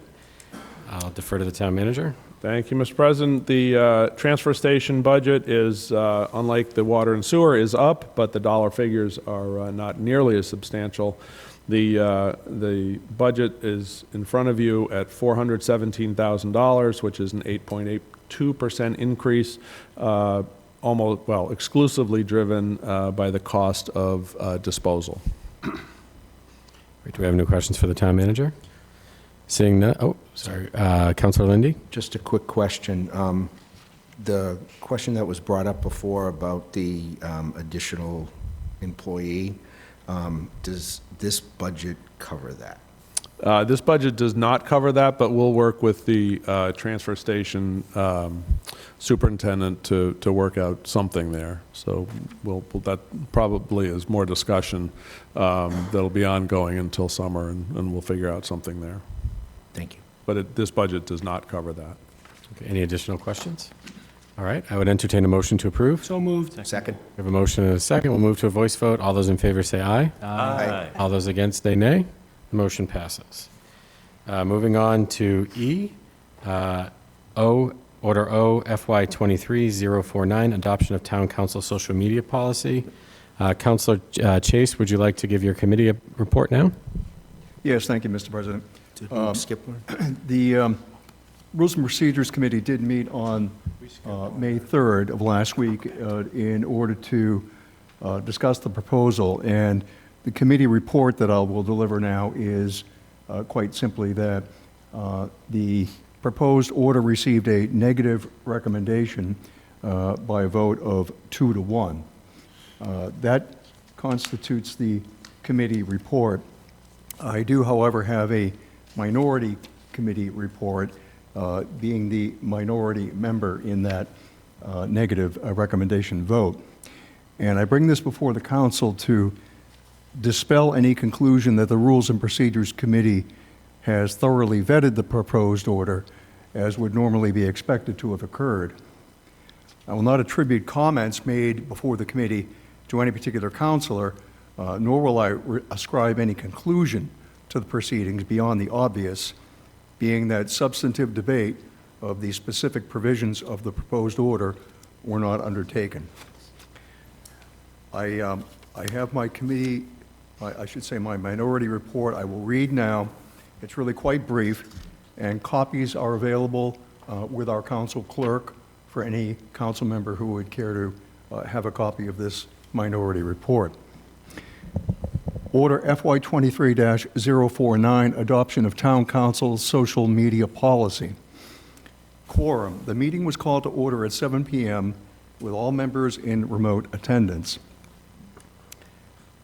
Following preliminary remarks from the chair, committee members engaged in general discussion unrelated to any specific provision of the proposed order. The specifics of the proposed order were not discussed. A member motioned to table the discussion at 7:13 p.m. That motion was defeated. Committee members resumed general discussion unrelated to any specific provision of the proposed order. The specifics of the proposed order were not discussed. At 7:25 p.m., the chairman informed the members that he had drafted amendments to be presented for committee consideration. The proposed amendments were not discussed. A member motioned to return the order to the council with a negative recommendation. The motion was seconded and approved by vote of 2-1 at 7:40 p.m. No further discussion ensued. Upon motion duly made and seconded, the meeting was adjourned at 7:41 p.m. And that is the conclusion of the minority report I submit to the council. Do we have any questions for Councilor Chase on the minority report? Okay. Hearing none, thank you, Mr. Chase. Thank you. We will move ahead with discussing the social media policy. President Moore, Yes. what I would recommend, because it looks like maybe we skipped over. To take it out of order? Yeah, I think it's fine that you took the committee minority report out of order, even though it's grouped together. It's a committee report, which could have happened earlier in the meeting. But before actually going through that exercise and taking a vote on the FY 23-049, I would take a vote to, Should we go back to the other one and vote it? Or go back, I would just take Okay. a vote to hear that one prior to FY 24-005 authorization. So I would entertain a motion to take Order 0 FY 23-049, adoption of Town Council social media policy, out of order. So moved. Second. All right. If we could have a voice vote. All those in favor say aye. Aye. All those against say nay. The motion passes. Thank you. So returning to Order OFY 23-049, adoption of Town Council social media policy. Councilor George? Sure. Would you like to introduce this? What I'd like to do, at the discretion of the other two councilors that are on rules and procedures, is if they'd like to give an overview of their thoughts and discussion before I go into mine, I'd like to offer that if they so choose. If they don't, that's fine as well. Okay. Would either of the other members of Rules and Procedures care to comment? Councilor Robinson? Sure, thank you, Mr. President. My specific comments had been, read the original proposal when it was brought up, I believe in February. I don't believe it is something that is necessary. I also believe Councilor Moore had done some research as well, some preliminary research, looking at other instances of where it might be applicable, and it really wasn't something that seemed like it was worthwhile of recommendation. So that was one aspect. So I had already candidly had formed an opinion at that time when it was originally brought up. We have governance from, the state and federal guidelines in terms of how we conduct ourselves, as well as open meeting law considerations, et cetera. There's a lot of guidance that is already out there in the space for us as resources. So that was, in particular, my feeling that I didn't feel it was deemed necessary, and I would like this council to focus on things that are, legislative actions that benefit the community. And the way that it had been proposed felt a little bit like, it just didn't seem like it made sense for us. The other piece, too, is specific to the proposal, is it really did feel like a set of guidelines. It did not feel like a policy to me, a policy that would have specific actions that were enforceable. There was also no enforcement around it either. So for that reason, that is why I voted no. Councilor Lindy? I would concur with most of what Councilor Robbins said, pretty much all of it. I also brought up the point that there was a possibility that with a new reorganization of this council, with a new president, that quite frankly, myself and Councilor Robinson and even Councilor Chase, I don't know what the committee assignments are yet, and I wanted to also allow our new councilor that just got elected to be able to weigh in on this. Great, thank you. Counselor George? Thank you. So I did have the opportunity to watch the meeting on video. I did not attend the meeting. I had a professional conflict. But I did come away with a few things that I'd like to address as the sponsor of the bill. First, there was a question in regards to or a statement not knowing if there are any other cities and towns in the Commonwealth that have a social media policy. Lexington, Boylston, Acushnet, Cambridge, Acton, Milford, Andover, Southwick, Oxford, Springfield, Boston, East Hampton, Waltham, Grafton, Bellingham, Newton, Somerville, Franklin, Rehoboth, Plymouth, Pembroke, Westwood, Worcester, Needham, Danvers, and Marlborough. Those were the ones I could find with just a 1-minute review online. There are probably others out there as well. There was a statement that was made that said this needs to slow down. The proposal was in committee for 9 weeks. I don't particularly understand how that is looked at as a rush through when it hadn't been acted on in 9 weeks. The comment was made that it sounds like a threat by Sean to propose to take it out of committee and back to the council. Again, it was in the committee for 9 weeks, which I believe was long enough. In our administrative code, we do allow a sponsor of an ordinance or any proposal to propose to the council to pull it out of committee if he or she so chooses. I don't see it as a threat. I see it as an opportunity for me as the sponsor to bring this back to the committee because I believed it had been in committee long enough. Never had a conversation with Sean. Well, I've had 3 separate conversations with counselors, so I don't particularly understand why someone would say I've never had a conversation, because anyone that reached out to me, I had a conversation with. Just one counselor wants it. Well, if that's the case, why did the majority of the town council send it to committee? And even then, I don't know if the councils want it or not, hence the reason we go through the process. The council should not be writing policies about legislating individual councils. That's exactly what we should be doing because we have to hold ourselves accountable. We have an administrative code that was developed by the council and others, voted and approved. We do have to self-police ourselves. Within the admin code, there are guidelines and things of that nature that don't have any recourse other than an expectation of the council. There are things that the president in his or her sole authority can implement, and the council as a whole can make those, can enforce those as well. I don't particularly understand that. That would be my response to that. In regards to the policy itself, I've used many parts of multiple social media policies to try to form it into something that would be relevant to Bridgewater. My goal is to give current and future town councilors a simple guide to a very complex area, social media. With that being said, I'd like to propose to delay moving on this until a time certain so that I can also take some guidance from our town council as well as some of the feedback that I've received. Thank you, Counselor George. A motion? Yep. I would second that motion. Okay, we have a motion and a second to postpone it to a date certain. Till a date certain. Okay. Do we have any discussion around the motion? I would, oh, sorry. I'm sorry, Mr. President. I would rather just move on voting and just put this to bed. You're right, it has been out there for more than 2 months. But, so I would actually motion to deny the proposal. Well, we have to move on my motion first. Okay, sorry. Question. Yes, Counselor Lindy.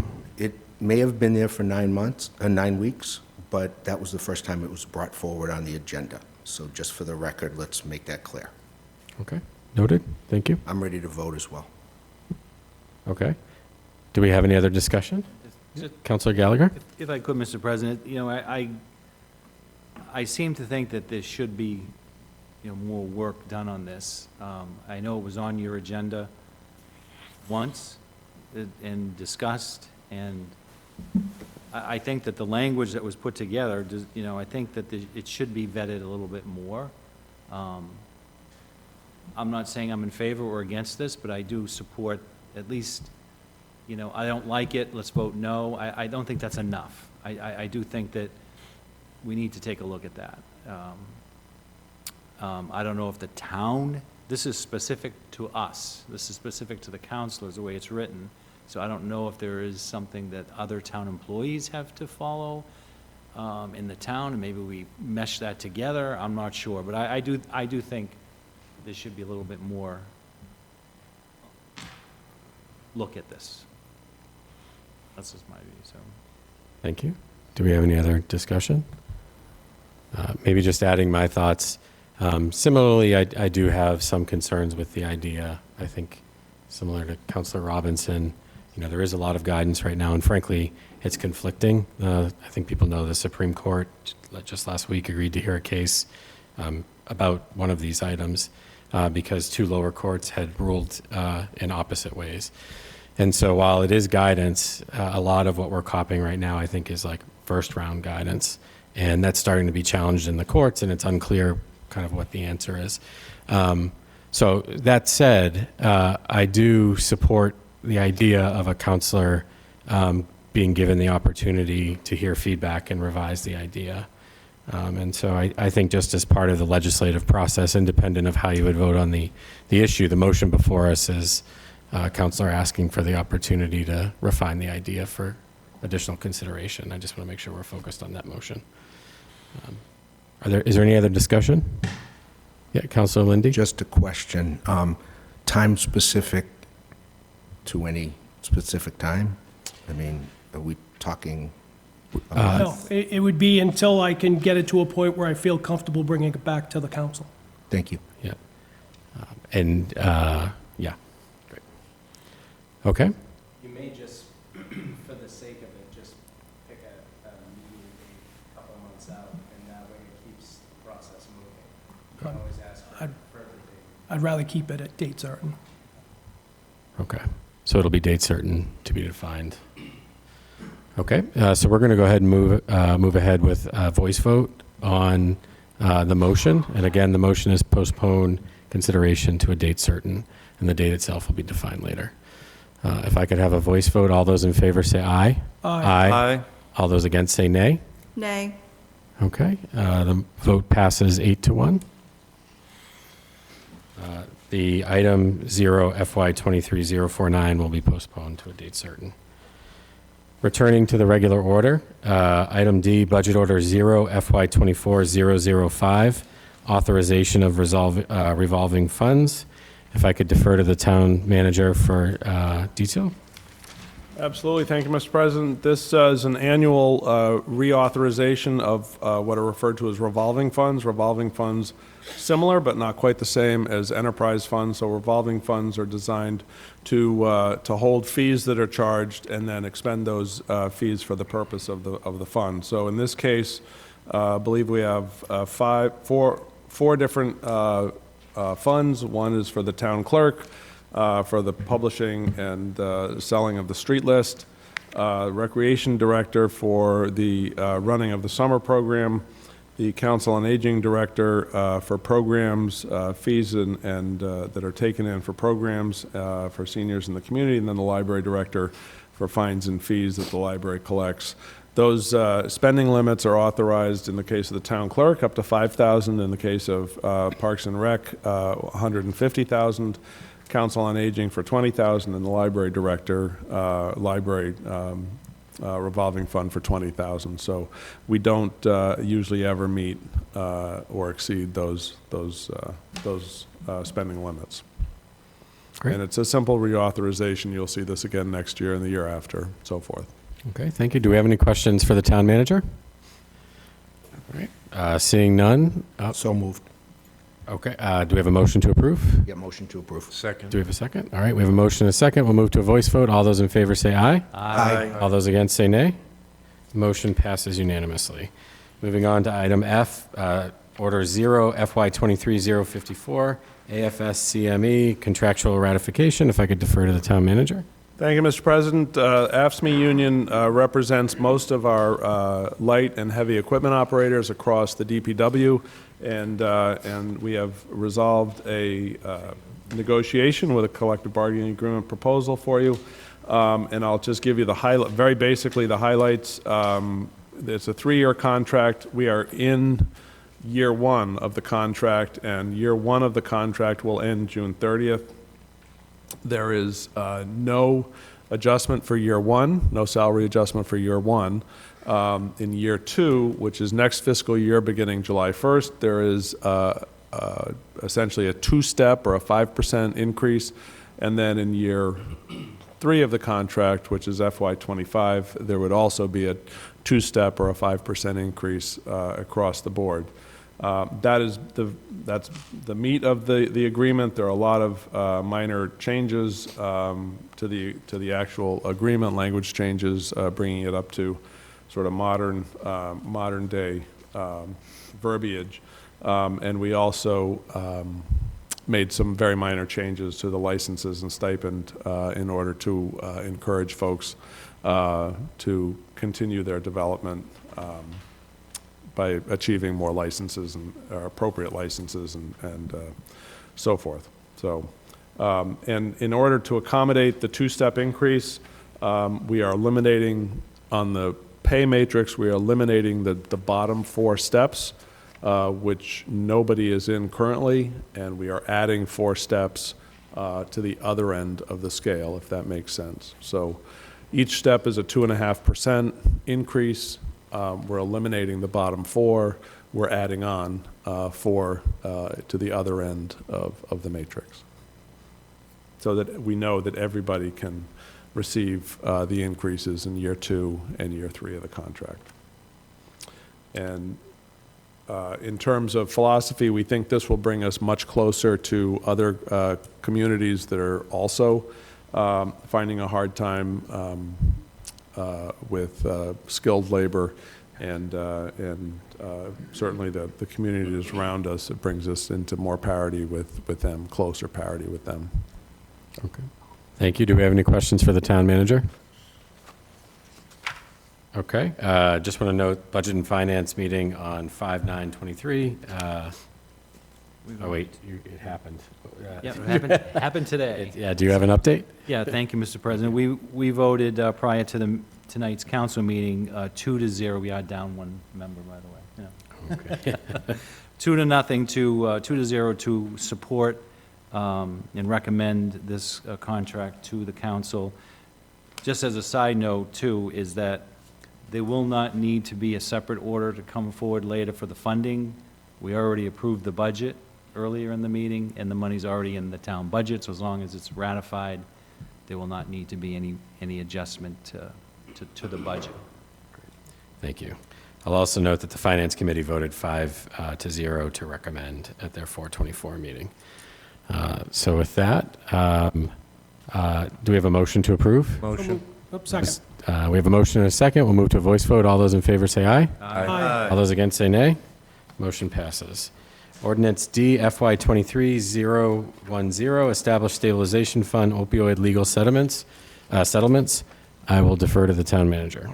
Mr. President, this is the creation of a fund which is authorized under the Massachusetts general laws. In this case, we'd like to set up a separate specialized stabilization fund specifically to hold settlement money from a couple of different opioid class action litigations. This piece of the 2-step process, as I've said before, would create the bowl or create the actual stabilization fund in order to hold the money. The second step, which is your next order, is to dedicate 100% of that funding stream to that stabilization fund. Great. Thank you. Any questions for the town manager? Yeah, Councilor George. To the town managers, this is just the discussion that we had in Budget and Finance. So within this fund, the monies that come in, we'll be able to allocate money for the town and also for the district, specifically for drug awareness and support of local committees and things of that nature that can come to us, or if the district so chooses. So the money does come in, but it's going to be allocated in 2 streams, correct? Correct. Thank you. Okay. Any additional questions for the town manager? All right. Seeing none, do we have an update from Budget and Finance? Yeah, the Budget and Finance voted 2-0 to recommend this. Great, thank you. And Finance Committee voted 5-0 to recommend. I would entertain a motion to approve. So moved. Second. We have a motion and a second. Any discussion? Seeing none, we'll move to a voice vote. All those in favor say aye. Aye. All those against say nay. Motion passes. Ordinance D, FY 23-011, Special Purpose Stabilization Fund Opioid Settlement. Defer to the town manager. And this is simply the second step in the process, and you can, with a specialized stabilization fund, you have to allocate at least 25% of the whatever revenue stream it is to the stabilization fund. In our case, there's no reason not to allocate 100% of this of these settlement funds into that stabilization fund. So that's what we're proposing. Great, thank you. Any questions for the town manager? All right, seeing none. Do we have an update from Budget and Finance? Thank you. Budget and Finance voted 2-0 to recommend this to the council. Great, thank you. And Finance Committee voted 5-0 to recommend. I would entertain a motion to approve. So moved. Second. We have a motion and a second. Any discussion? Seeing none, we'll move to a voice vote. All those in favor say aye. Aye. All those against say nay. Motion passes. Moving on to M, old business, no old business. N, new business. The first is Order 0, FY 24006, CPA Reserve Accounts, FY 2024. I'll defer to the town manager. Thank you, Mr. President. This is very simply the CPA budget, and it is normally included in your budget package, but this year it just is a week late, I guess. So nothing abnormal about it. Just so that you know, Community Preservation Act requires that the town fund 10% of its projected revenue into each of the so-called buckets. The buckets being open space, very basically open space, historic preservation, and community housing. So this budget appropriates 10% of the projected revenue of $1 million even into those three budgets, and then it also budgets for the debt associated with the Academy building, and I believe we're in the final years of the debt associated with the Keith Homestead purchase, and that those pieces of debt are also funded through this order. Okay, and then the balance of those funds goes into budgeted reserves. Okay, thank you. Do we have any questions for the town manager? Yes, through you to the town manager, I just want to be clear and understand if this was one of the items that Carlton Hunt spoke of in his remarks to table, or to hold off till the CPC. It was not. Okay, thank you. Thank you. Any other questions? Okay, I would entertain a motion to refer to Budget and Finance Committee. So moved. Second. We have a motion and a second. Any discussion? Seeing none, voice vote. All those in favor say aye. Aye. All those against say nay. Passes. Order 0, FY 24007, Supplemental Appropriation FY 2024. I'll defer to the town manager. Thank you, Mr. President. As you know, this is a little confusing for folks that don't practice municipal finance on a regular basis, but as you know, you passed a budget. We proposed a budget that did not acknowledge or accommodate the debt proposed for the Bristol Plymouth Vocational Technical School. The assessment this year for that debt is, the first year of the debt is $309,910. And so between the intervening time between when my budget was due and the vote for the debt exclusion for Bristol Plymouth, we had to develop a budget and present it to you. So we were quite clear in that budget presentation that if the vote for some reason did not pass, we would come back and pay the assessment, the required assessment that we'd have to pay out of capital in year one. In year two, we would have to incorporate the debt into the operating budget, which would have meant pretty severe cuts for us. So fortunately for the budget, the voters chose to fund that debt exclusion, and so this piece of legislation essentially adds the $309,000 to the budget to be paid through the budget process. And really, that's about the simplest way to put it. Great, thank you. Any questions for the town manager? All right, seeing none, I would entertain a motion to refer to Budget and Finance Committee. So moved. Second. We have a motion and a second. Any discussion? Seeing none, we'll move to a voice vote. All those in favor say aye. Aye. All those against say nay. Motion passes. Order 0 FY23-055, Jenkins Pond Dam Removal and Bridge Replacement Grant Acceptance. I'll defer to the town manager. Mr. President, thank you. This order just simply accepts the number of different grants that the town has been awarded, mostly from the Department of Division of Environmental Restoration, National Fish and Wildlife Foundation, the Executive Office of Energy and Environmental Affairs through their Dam and Seawall Project, grant funding project, the MVP program, the Municipal Vulnerability Preparedness Program, as well as the Wild and Scenic Taunton River Stewardship Council through SERPED, the Nature Conservancy, the dam owner who owns the dam, and the U.S. Fish and Wildlife Service. So all of those organizations have contributed a total of $8,245,000 towards the work that is going to go on and has been going on. Great, thank you. Any questions for the town manager? Seeing none, I'd entertain a motion to refer to Budget and Finance Committee. So moved. Second. Any discussion? We'll move to a voice vote. All those in favor say aye. Aye. All those against say nay. Motion passes. Order 0 FY23-056, Capital Plan Transfers. I'll defer to the town manager. Thank you, Mr. President. This is the second of an annual appropriation for capital. And again, it takes $1,405,000 from the Capital Stabilization Fund, as well as a residual amount from the Senior Center Capital Trust Fund, and funds a whole host of capital items that I can go over if you would like, but certainly much needed and prioritized through a fairly vigorous process. And I would certainly request referral to Budget and Finance Committee. Great, thank you. Any questions for the town manager? Seeing none, I'd entertain a motion to refer to Budget and Finance Committee. So moved. Second. Any discussion? We'll move to a voice vote. All those in favor say aye. Aye. All those against say nay. Motion passes. Order 0 FY23-057, Acceptance of Donation. I'll defer to the town manager. Thank you, Mr. President.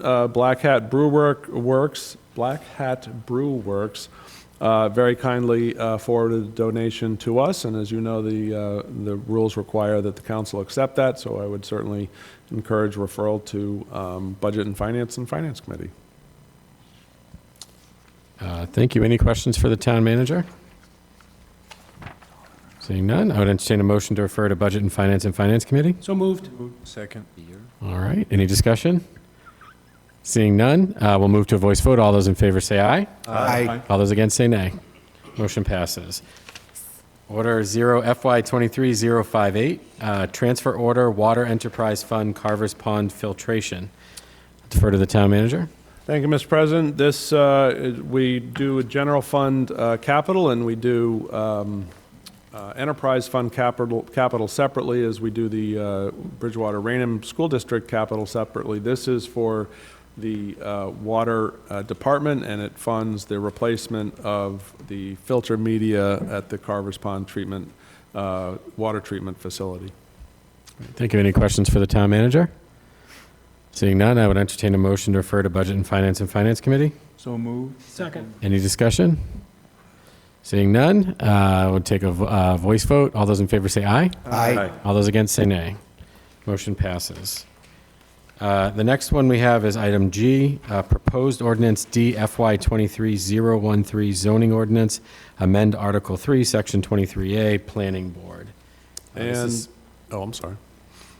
This is sponsored by Councilor Chase. Would you like to speak to it or defer to the town manager?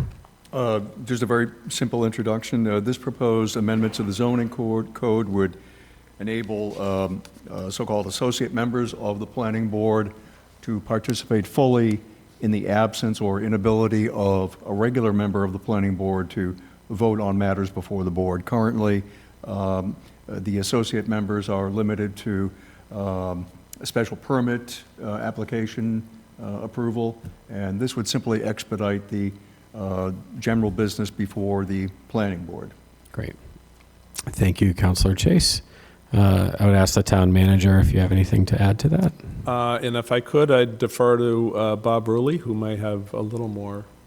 Yeah, this is, Mr. President, this is house cleaning. The town code, with respect to the planning board, refers to 5 members and 2 alternates.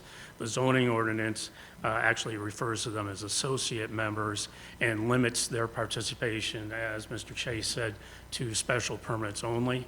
The majority of applications that come before the planning board are site plan review.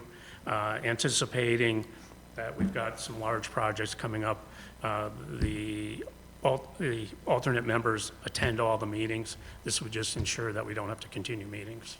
Great, thank you. Any questions? All right, seeing none, I would entertain a motion to refer to the planning board. Motion. Second. We have a motion and a second. Any discussion? Move to a voice vote. All those in favor say aye. Aye. All those against say nay. Motion passes. Item H, Resolution RFY 23007, a resolution of the Town Council in support of Downtown Revitalization Initiative. I will refer to, I believe it's Councilor Perry. Does that sound right? Yes. Either are, I'm afraid. Yeah. Thank you, Mr. President. Again, this is a resolution that was drawn up for the town council to support the downtown revitalization initiative that's being put together through the help of Mr. Rulli. And if I could defer to Mr. Rulli if he wanted to add any comments before, if I could read the resolution into the record afterward, but if you want to make any comments. Sure. With the President's permission, I'd just like to distribute a summary of the workshop that was conducted on April 11th. Please do. For the members.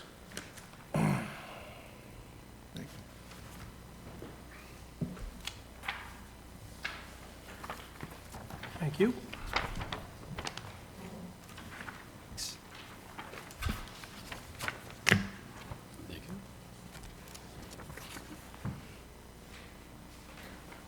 Thank you.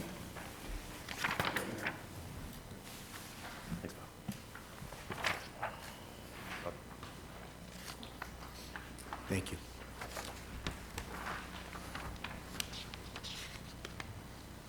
And Mr. President, if I could, prior to you reading the resolution, in response to the residents' comments earlier, we are fully aware of the need to have public engagement through this process. We are very intent on doing that. It's clear that there are many residents in town that are unaware of some of the activities that are going on through my office. We will address those. I mean, we will give the community every opportunity to participate, to understand some of the logistics behind some of the proposals, some of the legal requirements behind those proposals, some of the financial commitments behind those proposals. We've been successful to date soliciting and receiving state funding to go forward with this initiative, but I just want to be clear that none of this is going to be done in a vacuum. Great, thank you. Councilor Perry, would you like to read it? Yes, thank you, Mr. Rulli. Again, so this resolution was drawn up after our town council workshop, and I will read the following into the record. Resolution RFY 23-007, resolution of the town council in support of a downtown revitalization initiative. Whereas the town council, through its order to establish town goals, Order FY 23-019, recognizes the importance of promoting economic development and enhancing the quality of life for residents of Bridgewater by developing a vibrant and thriving downtown area. And whereas the town of Bridgewater has commissioned several comprehensive studies and the town council assembled now wishes to take substantive steps toward implementation of those recommendations. And whereas the town of Bridgewater has been working toward the revitalization of Bridgewater's Central Square and the surrounding area through the Bridgewater Downtown Revitalization Plan, which was commissioned in 2014 and developed by the Cecil Group with traffic engineers Nelson Nygaard. And whereas the town council held a workshop on April 11th of this year with the team from Community and Economic Development, Fuss and O'Neill, and Union Studio, who bring decades of experience delivering integrated services across multiple disciplines. And whereas the town council wishes to implement changes that will benefit the community for years to come, it recognizes that there is no better time than now to implement these changes with unprecedented funding opportunities. And whereas the town of Bridgewater is mandated to comply with state-imposed transit-oriented development regulations by taking certain actions by December 31st, 2024, and whereas the town of Bridgewater will seek funding for the next wave of progress projects, including the relocation of the MBTA platform, congressional directed spending, developer contributions, community planning grant, Massachusetts downtown and complete streets implementation. And whereas the town of Bridgewater's professional staff will engage with local stakeholders, including business owners, residents, and community organizations, to gather input and feedback on a proposed downtown revitalization initiative. And whereas the town council will regularly review and evaluate the progress of the downtown revitalization initiative to ensure that it is meeting its goals and objectives. Now therefore be resolved that the Bridgewater Town Council enthusiastically supports engaging in collaborative partnerships following national best practices to improve upon its downtown housing, roadway safety, and bike and pedestrian safety. And be it further resolved, the Town Council encourages all residents and business owners to support the Downtown Revitalization Initiative and to actively participate in its implementation. And I support how it's written at this point in time. Thank you very much. Thank you, Councilor Perry. Are there any questions for Councilor Perry? Okay. Yeah. Okay. I don't know if Councilor it's for Lindsay? Counselor Perry or who it's for, but we did have a resident that came forth with a concern about one word in the proposal, and I'm just asking if anybody else heard her. I did. I can address, Mr. President. I just think, again, as it is written, I think based on the results of the town council workshop and all the councilors that were there, I think as a whole, I think that the council does enthusiastically support going forward with the proposed plans that are being discussed. And again, as Mr. Rulli suggested, I think there'll be plenty of opportunity to engage the public in their thoughts and feedback on what's being proposed going forward. So, as I said, I think I stand by everything that's written there and would leave it unchanged at this point in time. Great. Just to Thank you, follow Councilor up, Perry. if I could, I enthusiastically support the proposal, but I really hear the resident. Yeah, great. Thank you. Okay, I would entertain a motion to keep this at council. So moved. Second. Any discussion? Seeing none, I might just add just a few thoughts on this one. I think this in particular, I think the reason we use enthusiastically is because we've, as a council, have had the opportunity to see the full plan and have a lot of conversation behind the why. So why this and not that? Why aren't we just painting buildings? Why are we proposing moving trains?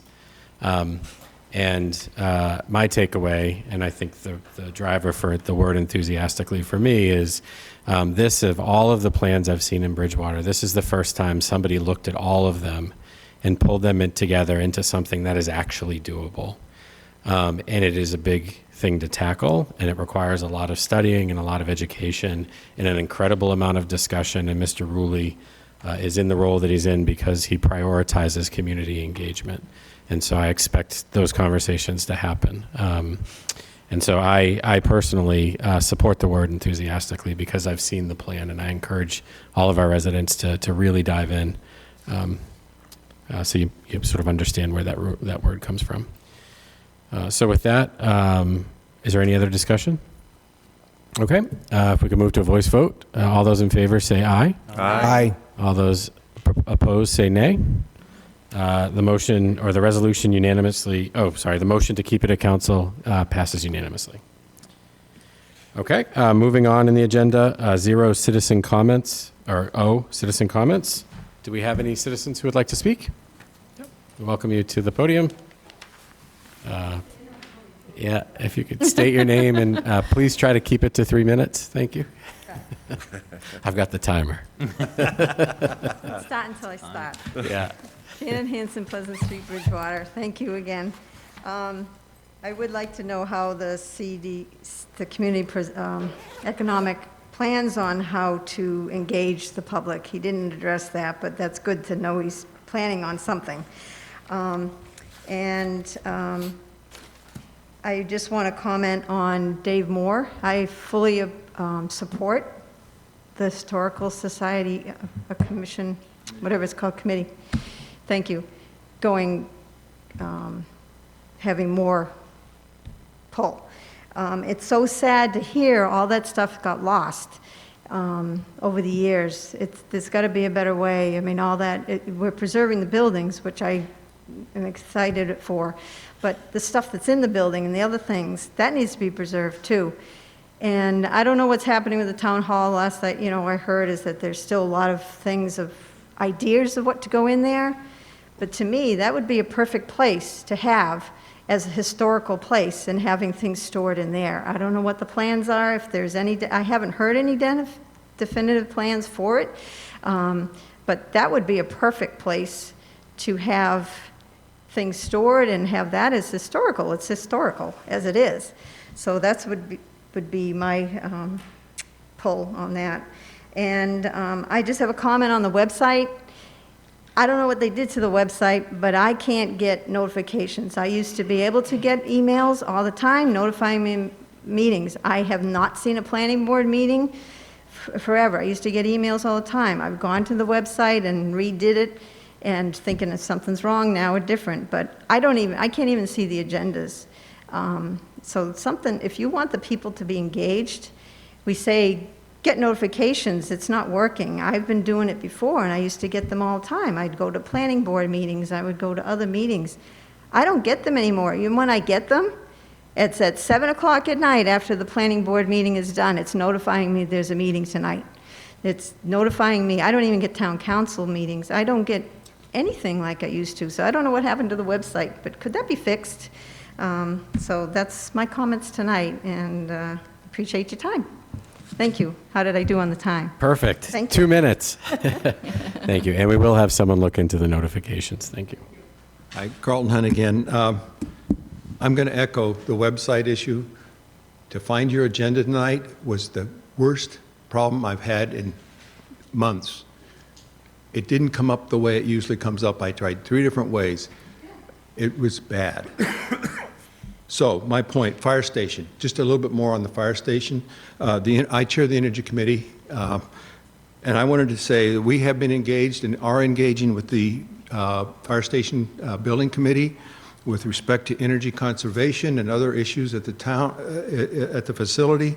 We are hoping to meet with them sometime within the next month with a number of ideas.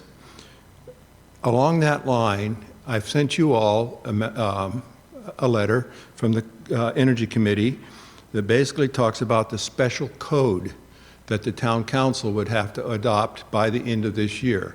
That code enables a significant amount of potential funding and direction in terms of energy conservation and energy reduction at the fire station and other municipal buildings vis-a-vis the townhouse. So I'm asking you all to, in the next month, 6 weeks, no more than that, to actually take a hard look at that letter and move that process forward so we can actually get to the zero carbon goal that the town manager has given the Energy Committee to work on.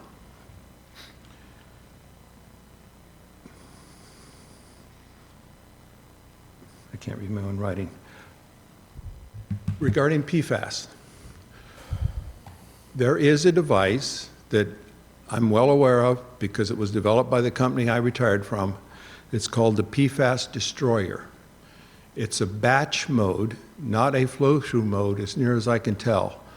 But that company has developed, it's one of the top R&D companies in the world, has developed the PFAS Destroyer, which is something that we can look into. I know that they planned extra space at the new treatment facility for this kind of technology and other technologies to come along. So I'm just laying that out there as there are some potentials, but I'm not sure it can be applied at the scale we need it at this point. I also have published recently a 42-page or 43-page report on the townhouse. I developed it because the cultural uses is something that's been recommended for that building. I wanted to find out what the cultural use of the townhouse was since 1843. I found out that there was an 1835 townhouse that the university actually had classes in, and it was sold back to the gifter of the property in 1840. From that time until 1915, the townhouse served many cultural uses, and I've documented those in this particular report. Also, we call it the town hall. It didn't become the town hall until 1915, when most of the town offices went over to that building. But that's just an aside. So I just wanted to let you know that I have published it. It's available. I don't think I've sent it to the town manager yet. I may have. But anyway, there is a report on that building on what its former uses were. Thank you, and please fix the website. Thank you. Okay, seeing no additional citizens, we will end citizen comment and move ahead to agenda item P, council comments. Why don't we start with Councilor Chase, if we could? Thank you, Mr. President. Once again, just to reiterate, I'm very pleased to see the peaceful transfer of power this evening. It can be accomplished. And my congratulations to you and to Councilor Gallagher, our new council vice president. And as well to the first attendance at his first meeting today for Councilor Murphy. And so really, overall, we have a great deal to be pleased about and look forward to. I think that some of the actions we've taken tonight, particularly with respect to the status of downtown redevelopment, I think that that bodes exceedingly well for the council and for the community. And I am also excited about that, and I thank Mr. Rulli for having once again appeared before us to help clarify any issues around that. So that's really all I have to offer tonight, but I thank you very much, and congratulations to our new officers once again. Great. Thank you, Councilor Chase, and thank you again for your term of president. Thank you. Councilor Murphy, welcome. Thank you, Mr. President. Thank you, Councilor Chase. I just want to take a moment to thank everybody that came out on April 22nd to vote for myself and the debt exclusion. I also wanted to thank those that encouraged and supported me to run, including my 8-month-old at home who gave me something to think about at 2 a.m. in the morning as I thought about running for this. And then finally, I wanted to thank the people that have reached out with their ideas, concerns, and thoughts about how to make Bridgewater a better place. I've heard them, and I look forward to hearing many more. Great. Thank you. Thank you, Councilor Murphy. Councilor George? Thank you, Mr. President. Just a couple things. First, welcome, Councilor Murphy. New guy gets all the hard work, just to let you know. But thank you very much for stepping up. It's good to have new people on the council, new ideas, things of that nature. I think as Dr. Hunt pointed out, with the things that are coming down the pipeline for us, we got a lot of work to do across the board. In regards to the downtown revitalization, it is a multi-pronged, in my opinion, a multi-pronged process, both from the actual downtown, but also, looking at other areas that we may have to make adjustments to. But I've heard it loud and clear, and I am very much in favor of all stakeholders in town be involved as much as possible and try to come to a clear path to get that done. Other than that, that's all I have to say. Thank you very much. Great. Thank you, Councilor George. Councilor Gallagher? Thank you, Mr. President. Just a couple things, and again, I want to welcome Councilor Murphy. And thank you for stepping up to the plate to run. As I enter my 9th term on the 9th year on the council, I can't serve 9 terms, can I? Technically, you can. I appreciate the opportunity to serve as vice president this next year. I want to also congratulate Councilor Moore on being the president of the council this coming year. I think we had a very good meeting tonight, very, very well done. And thank Councilor Chase for his past year of leadership on the council. It certainly was a busy year, and we certainly have a very busy year ahead of us. And I appreciate your leadership this past year. And certainly what of note was the State of the Town address that we had a couple months ago. We hadn't had one in a while, so it was really refreshing to try to get that back on the agenda. I also want to thank the BR students and the Boy Scouts and the counselors here that showed up and helped clean up the town a couple weeks ago. We try to have an annual event. And thank Wind Waste Management for providing the truck to take the trash away and all the supplies for us. We had probably about 30 people come and go throughout the morning to clean up various areas of the town. There was still a lot more work to be done. And a very successful Fire for Effect event that afternoon as well. It was really nice to see the Town River Landing area used and in that way to help an organization. And I'm sure that that'll be the beginning of what will be many events in that area for the town to use. So it was a really nice afternoon down at the Town River Landing. Other than that, I have nothing else for tonight. All right. Thank you. Councilor Robinson? Thank you. First, welcome, Councilor Murphy. Super excited to have another new member of this council. Even though this is now my second term, the first one being an appetizer of 3 months, still very new myself. Congratulations, Mr. President and Mr. Vice President, on the appointments and as Fred said, peaceful transition of power here. Really, really great. One minor thing that I did want to mention too is leading up to tonight, it was interesting and actually a little disappointing to me to hear rumors swirling that I had actually been interested in plan to lobby for the vice president seat on this council. It was news to me, and it was one of those things that was unfortunate in the way it was conveyed to me by a couple of people. And I would just like to express, if anyone is ever concerned or has questions for me directly, to please just call me. I did speak to a couple of counselors before tonight's meeting, and I had really good conversations, but it was just something that I wanted to put out there in the public sphere as well, that I know we're a small town and people talk, so it was interesting to hear about myself. And then I just want to make a comment about the social media policy decision. It was certainly not taken lightly. This isn't just because, oh, I don't like it. That was certainly not the way I would position it ever. And I fully respect the time that went into it from Councilor George. I will say, before I became a counselor, I have also witnessed, though, my concern really was coming from, I strongly do believe it's not necessary. You know, whether there is precedent in some towns, there's also precedent in others that it's not there.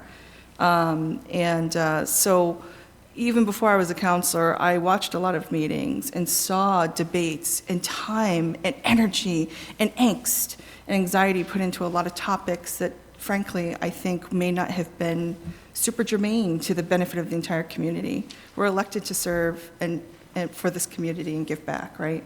And so this was one of those things where, when I also weighed that aspect, I would prefer that this council not spend a lot of time on it. Councilor George has already spent a lot of time on it. Councilor Moore has done some research. Councilor Chase has done extensive research. We have read documents that have been shared. A lot of hours has already gone into this. Hence, that is why I voted no, because I would rather just vote and get it over with. I just wanted to share a little bit more context of where my position was coming from. It certainly isn't personal, of course. I have high respect and regard for every single member on this council, and will absolutely support or not support ordinances and resolutions that I feel may not be fit for the matter at hand. So anyway, those are my comments for tonight. Thank you very much. Thank you, Councilor Robinson. Councilor Perry?